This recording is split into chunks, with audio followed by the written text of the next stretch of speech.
back to the President Special. As you guys know, for the past 34 weeks, we've been going back and we've been looking at the different presidents in their order of when they were elected.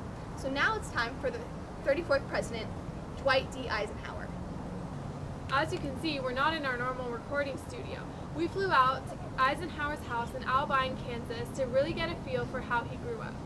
Okay, so now we are going to just kind of fill you in on some of the random facts about Eisenhower, just for some background, and then we'll go into more detail. So, he was born October 14th, 1890, to Isa Elizabeth's daughter and David Jacob Eisenhower. He was a Republican and served in office through 1961 for the full 2 terms. He chose as vice president to be Richard Nixon. His wife was Mamie Dowd, and he had 2 children.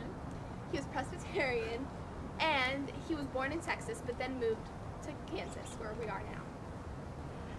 He was originally a soldier and became a 5-star general of Army in World War II, as well as the Supreme Commander of NATO. Okay, so now we're going to go into the early life of Dwight D. Eisenhower. He graduated high school, and straight from there he attended the Naval Academy of West Point.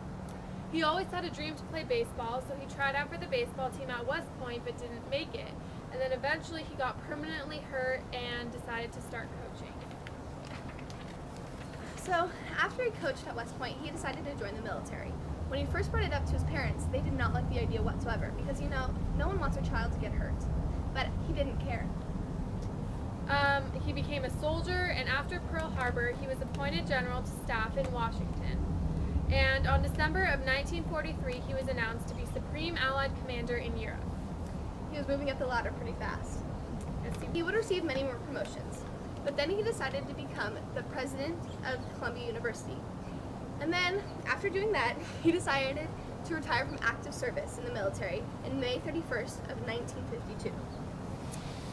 Okay, so let's get to the politics. He was persuaded into being a candidate for presidency by Republican Party. He never served any elected position before he was president. So this was a pretty big deal, having never been in a position before and then being elected as president. Yes, huge. He and Richard Nixon defeated the Democrats. He went up against Adlai Stevenson and John Sparkman, and they won on a landslide, which was pretty exciting. He was the first Republican to return to office in 20 years, which is a long time for him to be out of office. And he was the only general to serve as president. He was also the last president to be born in the 19th century. Just a little fun fact. And he won a second term in 1956 with 457 of the 531 votes in the Electoral College and 57.6% of the popular vote. So as you can see, he was very, very popular. That was huge. So now we're going to talk about some things he did, or some of his great accomplishments. So he admitted Alaska and Hawaii to the Union in 1959. Huge thing, big deal. Admitted 2 states. 2 more states. Awesome. He also signed a bill to authorize the interstate highway system in 1959. That was also really important for our country. And then later he decided to promote the Eisenhower Doctrine in foreign policy. And this stated that the U.S. would protect Middle Eastern countries and would be prepared to use armed forces if needed. So here it was showing how the U.S. wanted to help other countries. So he also promoted civil rights and national security. He addressed racial discrimination in the national security laws. President Eisenhower brought up the issue of segregated schools, and the Supreme Court declared them to be unconstitutional. This was a very good step in our community, in our country.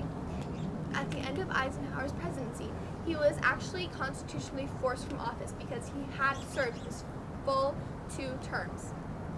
He was also the first outgoing president to be under protection of the former President's Act. Afterwards, President Eisenhower chose Nixon to be his successor against Kennedy for the next election. He did anything to get Nixon to win because he really liked Nixon and he just did not want Kennedy to win. Unfortunately for Eisenhower, Kennedy did end up winning the election, and he had to hand over his power to Kennedy. And what's kind of funny is Eisenhower is the oldest elected president in history of that time, and he had to hand over the presidency to the youngest president elected at that time. That's kind of quite funny. interesting. It is. Yeah. So, unfortunately, President Eisenhower died of heart failure on March 28, 1968. But he did have a legacy, but unfortunately it wasn't such a great one. After his presidency, his reputation declined and he was seen as having a do-nothing presidency, which, I mean, I don't really understand, but I guess if you're comparing him to John F. Kennedy, he did. Because John F. Kennedy did a whole so much. bunch of He stuff. was a great president. He was.